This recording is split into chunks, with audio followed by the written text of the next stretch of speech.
Sabia que mais de metade dos adultos portugueses sofre de excesso de peso? Hoje, no Companhia das Manhãs, saiba como combater a obesidade e conheça testemunhos de quem trava esta luta diariamente.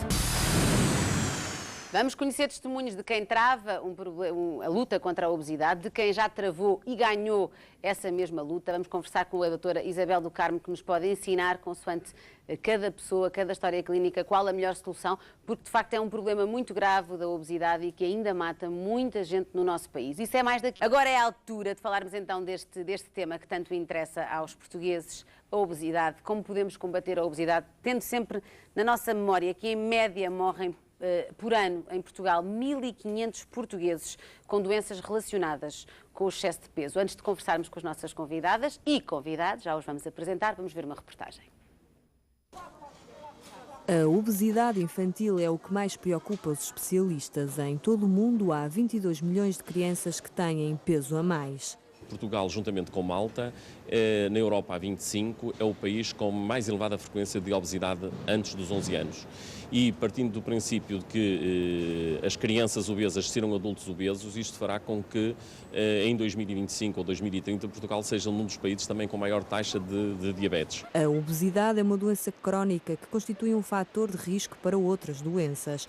No ano passado foi assinado o Programa Nacional de Combate à Obesidade, que ainda está a dar os primeiros passos. Isto tem que se incrementar muita coisa, e é preciso dinheiro para incrementar tudo isso. E é preciso que o poder político esteja interessado nisso. Caso contrário, é óbvio que nada disto vai para a frente. O essencial é prevenir, pode e deve passar por colocar nutricionistas nas escolas e nos centros de saúde. As cirurgias não são uma solução para todos. Já há muitas pessoas, mesmo até alguns cirurgiões, que julgam que é só operar, meter bandas ou operar e tirar um bocado de estômago e mandar o doente embora. Eu tenho visto nas consultas hospitalares e nas consultas privadas, e posso falar por mim, temos visto dezenas e dezenas de doentes que são operados e depois deixados ao desbarato. Isto é, não tem um nutricionista que os siga, que tem que ser seguido, não tem um psicólogo que os siga, que tem que ser, não tem um endocrinologista que os siga, e portanto depois vai dar grandes problemas. Portugal é o país da Europa que dedica menos tempo ao exercício físico. Acabar com o sedentarismo, mudar os hábitos de alimentação e diminuir o stress diário são alguns dos conselhos apontados neste primeiro dia de congresso. Pois é, mais de metade dos portugueses sofre de excesso de peso. Esta reportagem foca o problema gravíssimo que é a obesidade infantil, dizendo na reportagem, os especialistas dizendo que uma criança obesa será tendencialmente um adulto obeso. Vamos então apresentar os nossos convidados desta manhã. Temos connosco a doutora Isabel do Carmo, que é endocrinologista, é diretora também do Serviço de Endocrinologia do Hospital de Santa Maria e é uma mulher que trabalhou muito na vida para saber muito bem o que falar quando se fala de obesidade e, portanto, vai dar-nos com certeza um contributo muito válido. Temos também a Gina Maria Giadas, que é ex-obesa, neste momento pesa 87 quilos, porém já chegou a pesar 140, não é assim, Gina? 140. Muito bem. E temos connosco a querida Sandra. Eu estou a dizer assim, querida, porque está um bocadinho nervosa, não tem de estar. A Sandra ainda está a lutar com um problema grave de obesidade. Neste momento pesa 127 quilos, não é assim, querida Sandra? É. E temos também no público o Luís Santos, que está aqui atrás de mim. É ex-obeso, ninguém diria, porque está neste momento muitíssimo elegante e é um sinal de esperança de que é possível, aliás, como a Gina, é possível, com a terapêutica indicada, ultrapassar este problema. Eu vou começar, se não se importam, precisamente pela Sandra, para que a Sandra, para já, tente explicar-me, se tal e qual como se via nesta reportagem, em que se diz que uma criança obesa é potencialmente um adulto obeso, como é que a Sandra era quando era pequenina? Também sempre teve problemas de peso? Como é que... Eu até aos 9 anos de idade fui uma criança muito magra e era muito complicado a minha mãe me dar de comida e tudo mais. A partir dos meus 9 anos de idade começou a surgir gula pela comida. Também o ambiente familiar não era o mais adequado e eu refugiava-me na comida. Era um conforto, é isso? Era um conforto emocional? Sim. Quando a sua vida não corria tão bem ou o ambiente em casa não era assim tão bom... Refugiava-me na comida. Refugiava-se a comer. E isso ainda acontece, querida? Acontece, com muita frequência. Aliás, todos os dias. Eu, por exemplo, eu tento-me controlar no meu local de trabalho, levo só o indispensável, umas bolachinhas, uns iogurtes, mas quando chego a casa, à noite, é o descalabro total. Eu acho muito corajoso a Sandra dizer isso, sabe porquê? Porque há muita gente a ver-nos neste momento que está assim muito orgulhoso de si por estar a dizer isso, porque há muita gente a identificar-se exatamente com o mesmo problema. No fundo, a Sandra, durante o seu dia, quando está a trabalhar, até tem um bocadinho de vergonha de comer à frente dos seus colegas, é isso? É à frente, eu trabalho no escritório com advogados. O meu patrão é advogado e tem um clube a qual eu sou contratada por esse clube, que é um clube desportivo de basquetebol, o clube de fãs do basquetebol, e eu sou relações públicas desse clube. Convivo diariamente com os advogados e tenho vergonha, pronto, de comer Muito à frente deles. E depois, quando chega então a casa, tente lá explicar-nos, Sandra. Todos nós, em momentos mais complicados da nossa vida, já arranjámos forma de compensar a tristeza, mas nem todos com a comida. Tente lá explicar-nos o que é que lhe acontece quando chega a casa. Porquê é que não consegue controlar a vontade que tem de comer? Eu não sei se isto é muito fácil de explicar, mas peço-lhe que tente. Pronto. Eu sou uma pessoa extremamente nervosa, estressada. O meu dia, eu sou muito estressada. Mesmo as pessoas que me rodeiam no meu dia-a-dia dizem: Sandra, para quê esse stress? Ansiosa, muito ansiosa. E quando eu chego a casa, eu vou com aquela ânsia de tal maneira que eu, para poder estar bem e estar bem com as minhas filhas e com o meu marido, estar calma, eu tenho que comer. E ao comer eu sinto-me calma, saciada. Isto pode parecer uma coisa serena. ridícula que eu vou dizer, até vou introduzir já a doutora Isabel do Carmo nesta conversa, sendo que depois vamos voltar a este testemunho que me parece importante.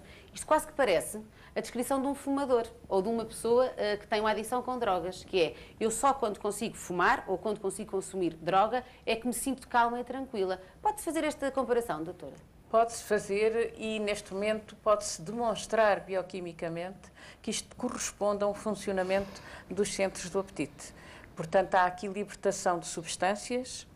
Pensa-se que a dopamina, isto é um nome, um nome daqueles muito técnicos, mas pensa-se que a dopamina é a tal substância que vai ser, e a serotonina também, que vão ser libertadas, seja pelo tabaco, seja por um consumo de drogas, seja para os alimentos, sobretudo os alimentos doces. Portanto, pode ser um vício a comida?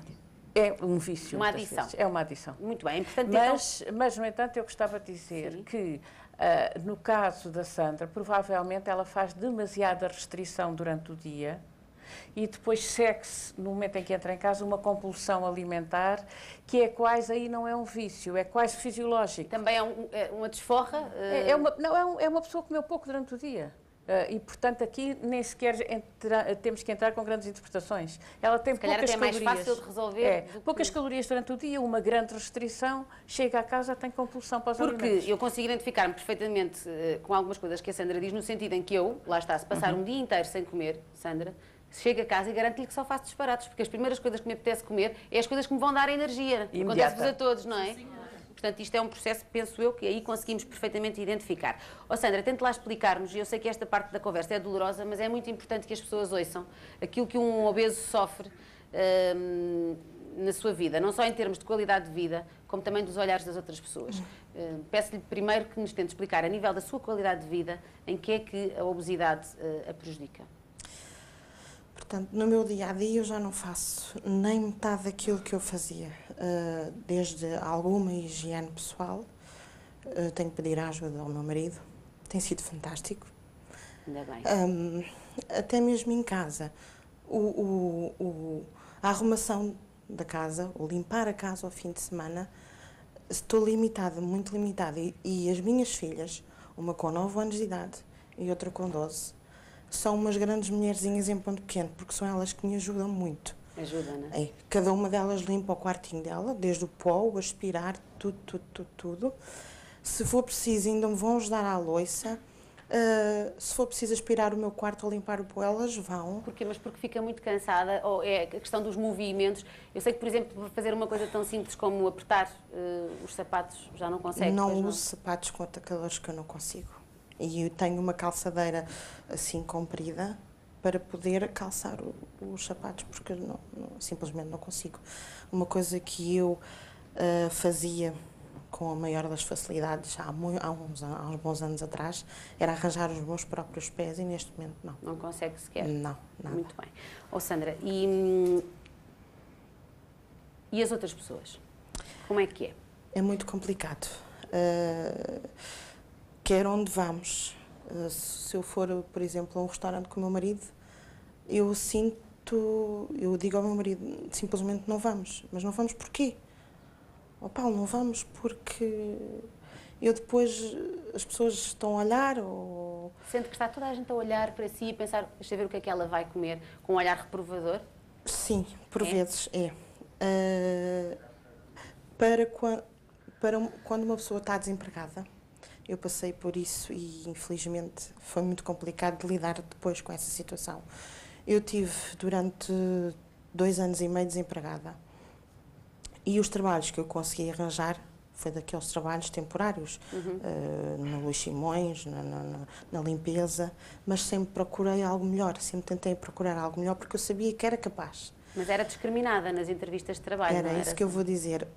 Numa entrevista que eu fui em Alverca, para comercial de vendas de telemóveis, no decorrer da entrevista, fui entrevistada por 2 senhores, no decorrer da entrevista, um dos senhores vira-se para mim e pergunta-me, olha, desculpe, senhora, até vê-se que é uma pessoa que se cuida, que se apresenta bem, que sabe falar, mas a senhora não pensa em emagrecer? Não está a pensar em emagrecer? E eu virei-me para o senhor e disse, olha, realmente, se o senhor me está a avaliar aqui pela minha aparência física, realmente eu não sou a pessoa correta para fazer parte da vossa empresa. Uma boa tarde e obrigado. E estendi a mão, dei-lhe um aperto de mão e saí. Fez muitíssimo bem. Fez muitíssimo bem. Sandra, por exemplo, se entrar num autocarro e se quiser sentar, já ouviu alguns comentários desagradáveis? No autocarro eu não ando de autocarro. Mas em transportes públicos? Por exemplo, no centro comercial, vou com as minhas filhas e depois à tarde vamos lanchar. As cadeiras, é muito complicado. Eu vi-me numa situação que até fiquei assim, em pânico. Eu virei-me para o meu marido e disse, vamos embora. Olha, vamos embora. Porquê? Porque não, as cadeiras, eu não consigo me sentar nas cadeiras, eu simplesmente não cabe na cadeira. Vamos embora. Eu entrei num estado de pânico, que o meu marido dizia, mas tem calma, vamos andando. E eu disse, não posso ter calma, não há, são todas iguais, vamos embora. E a Sandra tem, de apesar de tudo, eu digo apesar porque infelizmente sabemos que há muitos obesos que não têm o apoio das suas famílias nem dos seus amigos. A Sandra, como já disse, tem umas filhas fantásticas e um marido fabuloso que a ajudam. Imaginemos como seria se não tivesse essa almofada emocional. Ao lado da Sandra, como vocês já sabem, está a Gina Maria, que neste momento está com 87 quilos, mas que já pesou 140 quilos. A Gina, quando decidiu tratar-se, partilhou a sua experiência num blog, num sítio na internet, onde ela ia contando, género de um diário da sua aventura com excesso de peso, que foi muito motivador para muita gente que a leu e criaram um movimento de pessoas que se identificam com o problema da obesidade. Quando a Sandra estava a falar, eu vi a Gina anuir dizendo, quer dizer, se calhar passou por muitos destes problemas de discriminação, Gina. Exatamente, o que ela fala obviamente, são coisas que eu já passei na pele e que sinto perfeitamente, as cadeiras não servirem, a dificuldade em movimentar-me, em fazer certas coisas, tudo isso que ela falou, o olhar dos outros, o cochicho quando nós entramos. Passamos a ser conhecidas em qualquer lado, nós vamos a qualquer lado e passamos a ser conhecidas... No peso só. Exatamente, deixamos de ser a Gina, ou a Sandra, ou a Maria, ou a Francisca e passamos a ser aquela senhora alta ou baixa, mas sempre gorda. Gina, no seu caso... E aqui é muitíssimo importante porque estes são os problemas que nos ferem a nível emocional, mas há os problemas físicos que são gravíssimos de saúde. O que é que ele levou a tratar-se? A que ponto é que chegou da sua saúde que percebeu, bom, eu não posso continuar assim, senão morro? Tensões altas, um princípio de um AVC e principalmente incontinência. É que era algo que eu não comunicava a ninguém, nem à família mais chegada, nem às pessoas que eu confiava, porque eu tinha imensa vergonha. E foi um bocadinho aquele clique, porque erradamente eu associava problemas de incontinência às pessoas de idade. E então achava que só a pessoa de idade é que tinha incontinência, por isso se eu, com esta idade, eu estava com incontinência, estava muito mal. Começou a pensar como é que eu vou estar daqui a uns anos se não me tratar. Completamente. E o que é certo é que a Gina tratou-se. Que tratamento é que, ou que terapia é que utilizou? Foi sempre acompanhada, nós já lá vamos com a doutora Isabel, mas fez o quê? Sempre fui acompanhada e continuo a ser acompanhada. continua a ser Que é uma acompanhada. coisa que eu acho que é crucial em qualquer tratamento. Fez um bypass No meu gástrico? caso, eu fiz um bypass gástrico, que é uma redução de estômago. Mas é crucial e as pessoas, quem está à espera, às vezes acha que a espera é muito longa, que tem que se passar por psicólogos, por imensos médicos e que é uma chatice. Realmente é, porque nós estamos ansiosos por uma solução. Mas é crucial. E tem que ser feito assim, já lá vamos, tem que ser feito assim, senão será mal feito e não terá resultados. Vamos ao público falar aqui com o Luís Santos, que já vos apresentei, é ex-obeso. Olá, Luís. Está contente agora com o seu peso ou acha que já devia ainda estar um bocadinho mais Ainda magrinho? estou com 10 quilos a mais. Chegou a pesar quanto, Luís? 159 quilos, perto de 160. 159 quilos. E neste momento está com quantos? 114, mas quero ver se chego aos 104, 105. Engordei 10 quilos desde que voltei a estudar. Deixei de fazer exercício físico, a alimentação deixou de ser tão controlada, aqueles bolinhos logo de manhã, as sandinhas à tarde. E um ex-obeso, segundo eu aprendi a preparar-me para este programa, nunca é um ex-obeso, não é? É sempre um obeso em A tendência tratamento. para engordar está lá. Eu fiz uma cirurgia, surtiu efeito enquanto tive um comportamento saudável. A partir do momento em que o comportamento não acompanha, a cirurgia deixa de fazer efeito. A cirurgia é um instrumento, mas não é uma cura. O seu tratamento foi precisamente o mesmo que da a Gina. Gina, que foi o bypass gástrico, não é? Exatamente. Mas já percebi que está muito convicto que vai ter que alterar outra vez os seus... Sim, tem que voltar aos hábitos antigos. Tem que continuar, como a Gina diz, temos que continuar a ser acompanhados. O psicólogo faz parte, o nutricionista faz parte, o cirurgião, mas temos nós que fazer grande parte do trabalho. 90% do trabalho é do próprio obeso. O Luís já nasceu, como vimos ali na reportagem, que há uma tendência para uma criança obesa ser um adulto obeso. No seu caso, já nasceu com uns quilos valentes, quase com 4 quilos, não foi? Nasci grande, fui grande durante miúdo, aos 14 anos já tinha 1,87 m. Também é muito alto. Já estava, eu não me lembro de não pesar menos de 100 quilos. Portanto, Exatamente, tenho com 16 anos já pesava mais de 100 quilos. Já bastante mais, e depois ainda controlei com o desporto. Somos miúdos, vamos crescendo, vamos controlando com o desporto. Quando comecei a trabalhar e me sentei no escritório, eu larguei, cresci para os lados. Claro, mas não não se identifica ali com o problema da Sandra no sentido da compensação emocional. Porque eu vi uma descrição da sua alimentação, que agora já podemos falar, que me impressionou bastante, que era capaz numa noite de comer 2 pacotes de Cerelac. Eram noites de trabalho muito intensas. Era uma noite inteira a analisar dados, entrar atrás de um serviço de informática. E sentado. Sentado, A comer Cerelac. em tensão, porque o computador está ao nosso lado a contabilizar todo o trabalho que é feito, os telefones a tocarem e depois era comer à pressão. Tínhamos 15 minutos para a refeição, durante a madrugada não há nada aberto e a partir de uma certa altura era a compensação pelos açúcares, era a ansiedade ao longo do dia. Portanto, no seu caso havia uma compensação mais de stress, não tão de dores emocionais ali como a nossa Sandra, mais do stress. O mecanismo é o mesmo, entramos em stress, entramos em tensão e acabamos por querer compensar com a alimentação. O efeito final é o mesmo. Sandra está ali a olhar para si. E repare, para a Sandra o Luís é uma imagem de esperança. O que é que gostaria de lhe dizer? Que ela está um bocadinho triste, que eu já percebi. Já estivemos a falar que não desiste. Ela tem uma coisa muito boa que é a família a apoiá-la, porque dietas sem ser com a família é um castigo, não é uma dieta. E que ela daqui a algo olhe para a Gina e veja o futuro dela daqui a 1 ou 2 anos olhar para a Gina e mais um bocadinho para a frente ainda. É isso mesmo. Que é mesmo. poder voltar a saltar à corda e correr com os filhos no jardim, que é uma alegria. Tiramos uma mochila das costas quando perdemos 30 ou 40 quilos. Duas, uma à frente e uma atrás, não é? Exatamente, e poder ir jogar futebol com os filhos e saltar à corda é totalmente diferente. Ganha-se vida, Há ganha-se esperança, anos, não há, Luís? literalmente. Muito bem, muito obrigada pelo seu testemunho, Luís. Muito obrigada. Agora vamos passar a palavra aqui à doutora Isabel do Carmo para nos ajudar a compreender tudo isto, porque nós já sabemos que a partir do momento em que se fala em televisão de um procedimento cirúrgico, temos lá em casa uma data de gente a pensar isto é que é o ideal para mim. Mas não é bem assim, não é, doutora? Cada caso é um caso.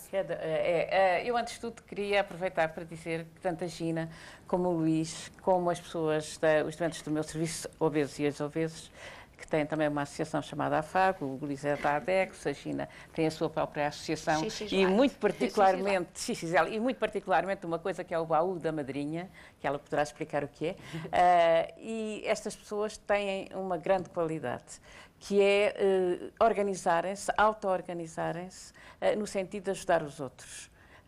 Aqueles que ainda são obesos ou aqueles que são e serão. Exatamente. Também é importante Também há isso. esses casos. Também é importante isso, que é pessoas que naturalmente são e serão, e não é por isso que não devem ser ajudadas. Claro, com certeza, respeitadas. Portanto, estas pessoas não ficaram só com o seu casozinho e fazem aquilo que eu acho que na sociedade se deve fazer, que é as pessoas auto-organizarem-se, não pediram autorização a ninguém, organizaram-se e têm atividade de militância, digamos, todos os dias, que eu acho admirável. Os procedimentos cirúrgicos, tanto o Luís como a Gina fizeram bypasses, que é, digamos, o procedimento mais elaborado, mais radical. Para além disso, há a colocação da banda. Com a banda, o estômago fica tal e qual como está, é, no entanto, apertado, isto é feito só com o tal furinho, é metido dentro uma espécie de anel que está cheio de anel de borracha, digamos, que está cheio de soro e que é apertado e que, portanto, não permite que o estômago... Lá está, por isso é que, numa situação, olhando ali para a Sandra, doutora, a Sandra, se calhar, digo eu, na minha ingenuidade, antes de fazer um procedimento destes, teria de tratar as suas feridas emocionais para depois não compensar com a comida, porque senão depois seria perigoso, não é? O procedimento é assim, o doente, quando o doente quer... que ser operado, porque há muitos grandes obesos que não querem e querem outro tipo de tentativas de tratamento. Quando quer, tem que ser sujeito a uma avaliação médica, raio-x de tórax, eletrocardiogramas, análises, essas coisas todas, e sobretudo uma avaliação psicológica, que é prolongada. Como a Gina disse, é prolongada, tem que ser prolongada. Muitas vezes os doentes refilam, não gostam, afinal estou aqui há tanto tempo, mas os testes têm que ser feitos, as entrevistas com os psicólogos... E têm de perder peso antes de chegar à mesa da operação. E depois a terceira parte é essa, os nutricionistas ou dietistas têm que estabelecer uma dieta explicando que a dificuldade é perder e depois manter. Neste caso não se vai pôr isso, porque a operação vai surgir, mas tem que demonstrar que é capaz, pelo menos durante algum tempo, fazer alguma dieta e perder algum peso. Porque senão pode-se ter até um risco para a saúde. Obviamente, se num procedimento como fez a Gina e o Luís, se a pessoa depois começar a comer como comia, não pode ser até perigoso fisicamente? É perigoso. É perigoso. É preciso ter esta noção. É perigoso e há casos em que a avaliação não foi tão bem... Há sempre surpresas, não é? Cada vez menos, porque cada vez estamos mais acautelados em relação a essas coisas, mas há pessoas que morrem. É. Muito bem. Pode haver Você já pensou o que é que gostaria de fazer para se tratar, querida? Eu já tentei fazer muita coisa. Inclusivamente, eu há coisa de 2 anos e meio atrás, eu fui acompanhada no Corri Cabral durante quase 3 anos pela parte de nutrição e endocrinologia, mas como as consultas eram muito espaçadas, eram 2 em 2 meses, obviamente eu naquele espaço de tempo eu tinha aquelas crises de ansiedade. E não conseguia arranjar motivação até à próxima consulta, Exatamente. Não é? Portanto, em vez de perder, ganhava peso. Ganhava ou mantinha, depende. Doutora, temos muito pouco tempo, mas este também é um problema do nosso sistema, não é? Nós temos, apesar de tudo, tem havido resposta. Tem feito um grande esforço, tem sido feito um grande esforço, mas há em Portugal 36 mil obesos mórbidos. E ainda estamos com 20 vezes menos do que os Estados Unidos. Portanto, a certa altura, não há Sistema Nacional de Saúde que resista. Não há Serviço Nacional de Saúde que dê resposta. É verdade, doutora, nós teríamos muito mais assunto para tratar, infelizmente só faltam 15 segundos para acabar. Queria só dizer à Sandra, ponham os olhos na Gina e no Luís, é possível, e é possível vocês aí em casa arranjarem soluções, procurem tratamento e acompanhamento especializado. Muito obrigada, até amanhã.